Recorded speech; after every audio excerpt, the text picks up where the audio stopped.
عدالت میں چلا گیا، دو بھائی کا جھگڑا، اور 10 سال کے بعد عدالت میں فیصلہ ہوا کہ درخت کا جھگڑا ہے، کسی بھائی نے کہا میرا ہے، کسی بھائی نے کہا میرا ہے، جھگڑا چلا گیا عدالت میں، 10 سال کے بعد فیصلہ ہوا۔ اور فیصلہ کیا آیا آپ کو سن کر کے حیرت ہوگی، درخت کو کاٹ کر کے آدھا ایک کو دے دو، آدھا ایک کو دے دو۔ دونوں مقدمہ لڑ کر کے اتنا کنگال ہو چکا کہ درخت کٹانے کے پیسے نہیں تھے۔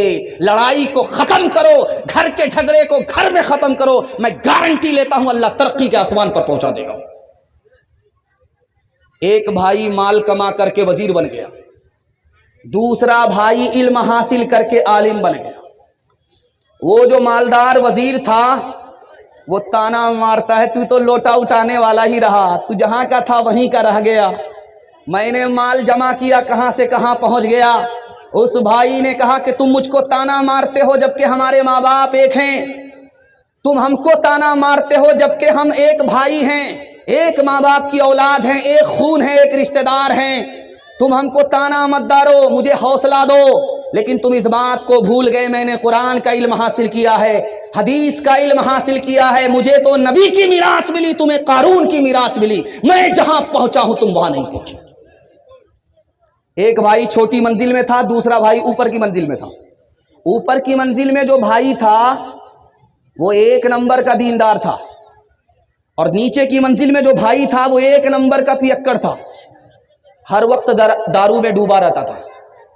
لیکن جو بھائی دارو میں ڈوبا رہتا تھا وہ اپنے کو گنہگار سمجھتا تھا، لیکن جو بھائی اوپر نماز پڑھتا تھا اپنے کو بڑا دیندار سمجھتا تھا، دوسرے کو حقیر سمجھتا تھا، اپنے کو عزیز سمجھتا تھا۔ یہ اس کی غلطی تھی، تکبر کرتا تھا، یہ اپنے کو چھوٹا سمجھتا تھا، وہ اپنے کو بڑا سمجھتا تھا۔ دیکھیے اللہ کا فیصلہ، اس سے کسی نے پوچھا اس کے بھائی کے بارے میں کہ تمہارا بھائی کیسا ہے؟ کہا 1 نمبر کا جہنمی ہے، ہر وقت منہ میں دارو لگائے رہتا ہے، اس کی زبان سے نکلا اللہ نے لکھ دیا۔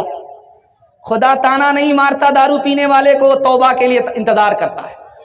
اور اس بھائی کو دیکھو تانا مار رہا، اللہ کو پسند نہیں آیا۔ اس نے سوچا کہ یار 25 سال ہو گئے نماز پڑھتے پڑھتے، کبھی میں نے گناہ نہیں کیا، چلو اپنے چھوٹے بھائی کے یہاں چلتے ہیں، 1 گلاس دارو پی لیتے ہیں۔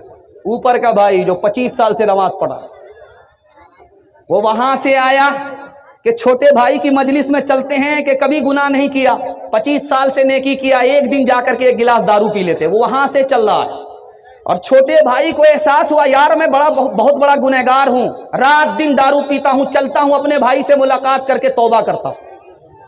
یہ بھائی اپنے ارادے سے نیچے سے اوپر جا رہا ہے، وہ بھائی اپنے ارادے سے اوپر سے نیچے آ رہا، ملک الموت نے بیچ میں دونوں کی روح قبض کر لی، ایک کو جنت میں پہنچایا، ایک کو دوزخ میں پہنچایا۔